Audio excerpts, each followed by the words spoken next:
I used to work night shifts at a shopping mall just outside the city. It wasn't glamorous, but it paid better than my last job, and it was quiet. Too quiet sometimes.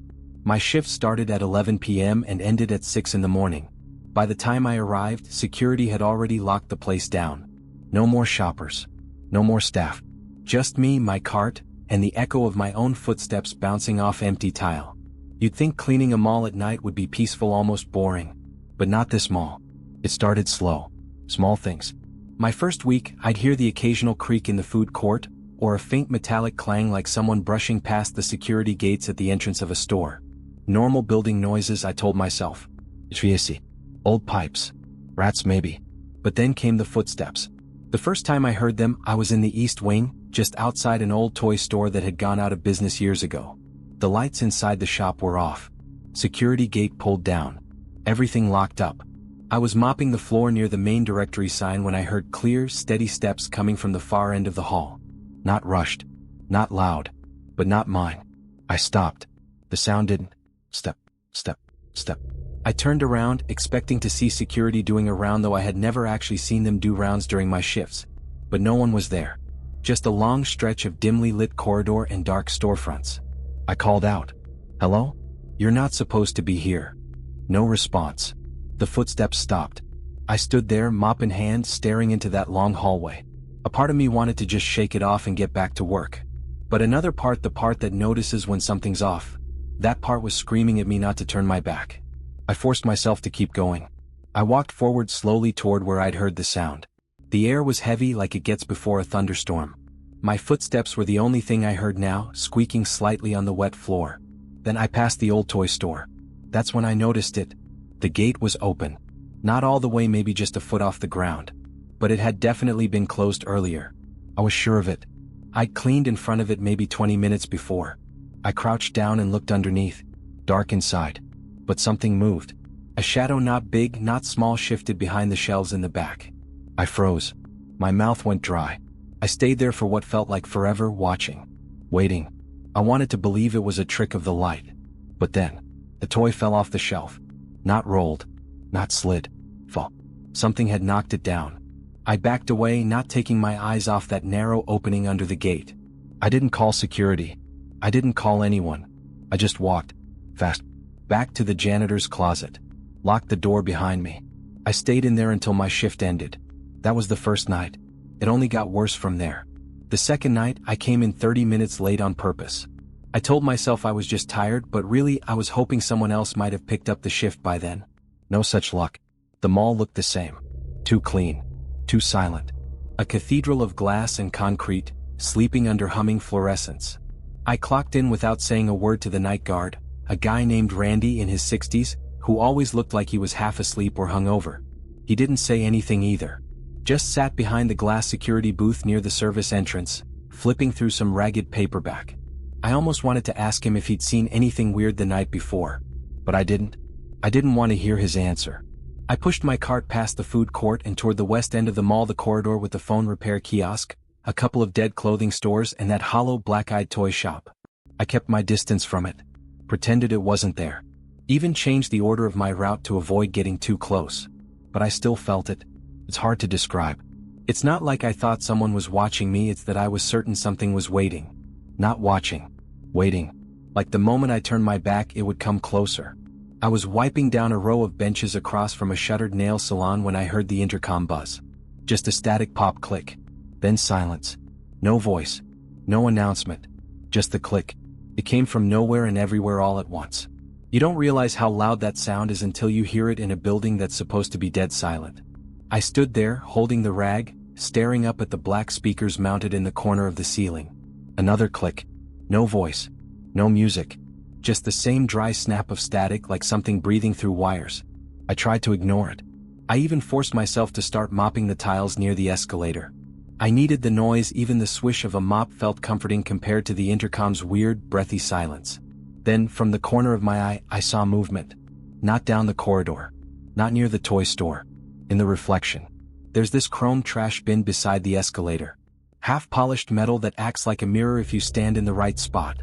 I didn't even mean to look. But something in the distorted surface moved fast, like someone ducking out of view. I spun around. Nothing. Just the emptiness again. That suffocating stillness. I walked over to the bin, knelt down to stare at my reflection. My own eyes looked back at me, bloodshot and tired. But behind me in the faintest shimmer of light there was a shape. It didn't make sense. It wasn't there when I turned. But in the warped chrome it was standing right behind me. I jerked around so fast I slipped, caught myself on the floor, heart pounding in my throat.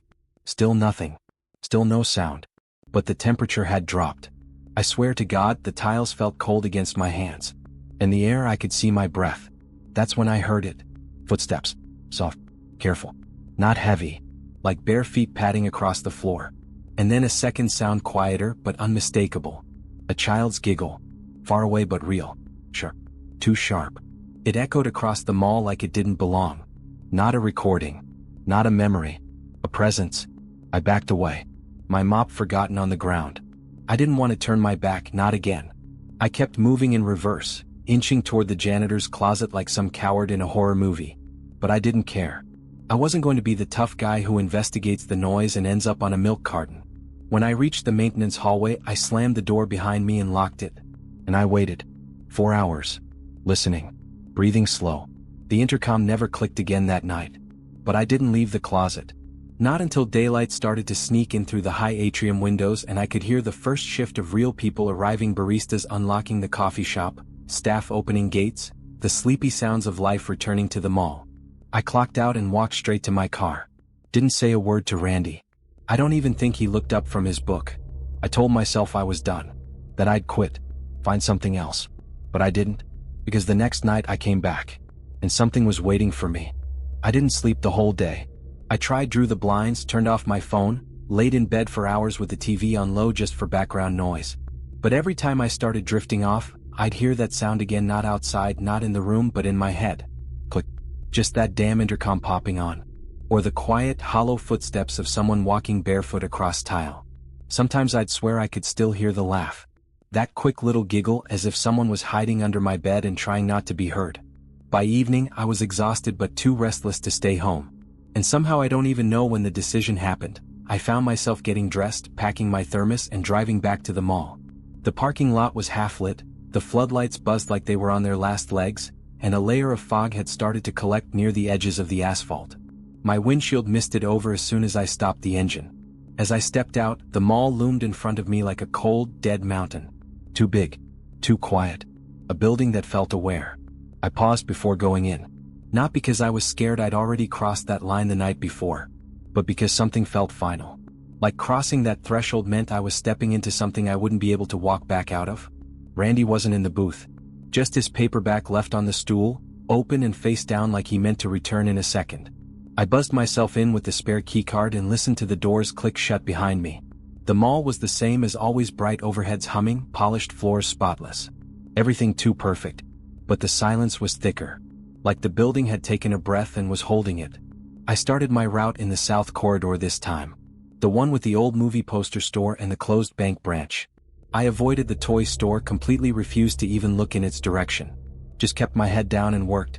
It was about an hour into my shift when the power cut. No warning. Just dark.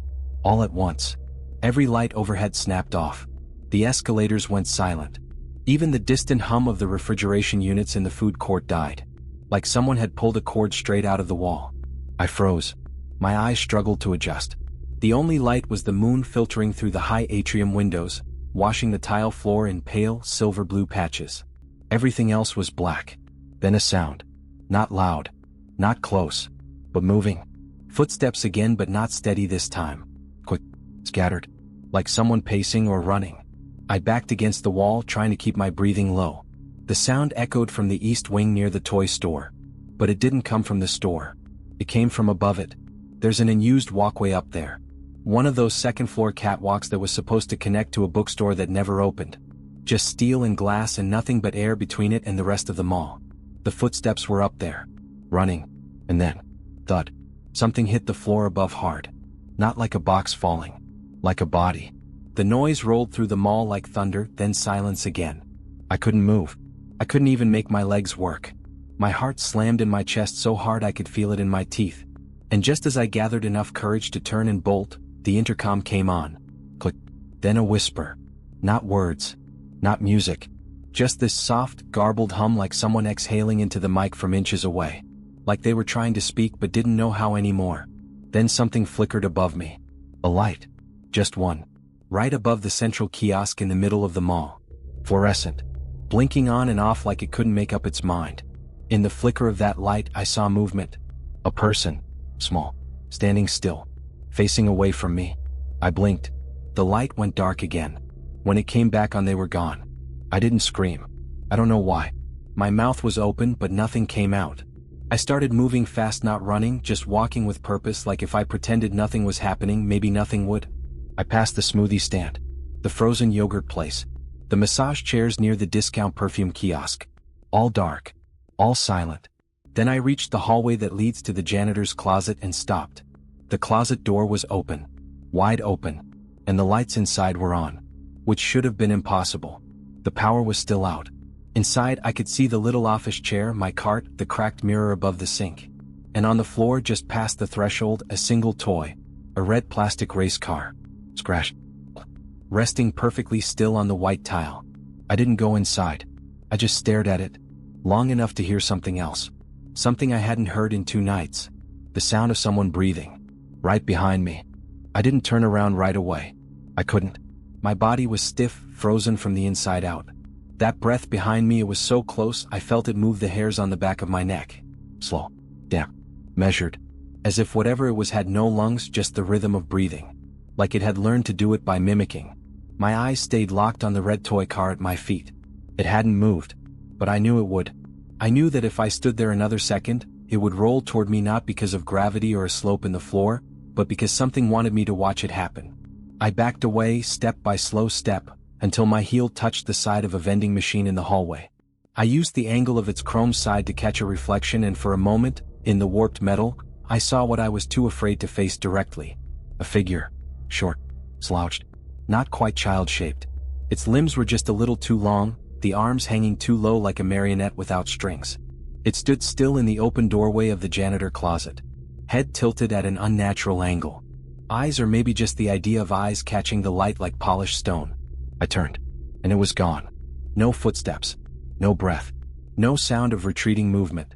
Just the empty hallway. The closet light still flickering inside. The toy car unmoved. But the air was different. That's charged like right before a thunderstorm. And cold. That same refrigerator chill I'd felt on the floor tiles earlier, now inside my jacket, under my skin, wrapped around my spine. That's when the lights across the mall came back on. All at once. No warning. The intercom popped again. Click. But this time a voice. My voice. It was faint, distorted like an old recording. Just one word looping in a low, warped echo. Stop, stop, stop. Over and over.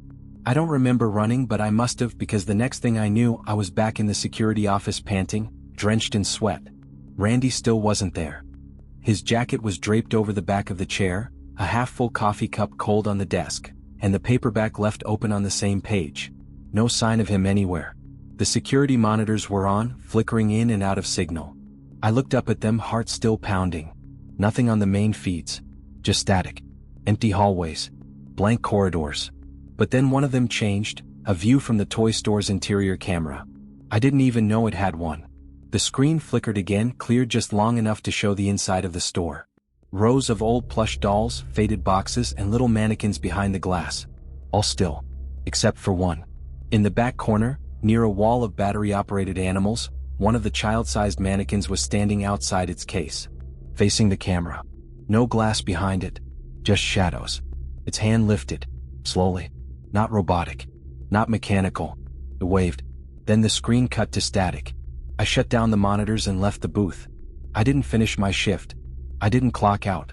I just walked out of that mall and never went back. Randy was never seen again. I waited a few days before contacting the management company. When I finally asked about him, they said he must have quit. Left his badge, his book, everything. They didn't seem worried. Just annoyed they had to find someone new. I tried to tell anyone what I'd seen. A friend. My landlord. Even a priest at one point. But how do you explain something you don't even understand yourself? How do you say, a mannequin waved at me, and not sound like you need help? I tried to move on. Got a job at a grocery store. Day shifts only. Loud, bright, full of people. But I still have dreams. Always the same. The mall. Silent. Cold. Lights humming above me.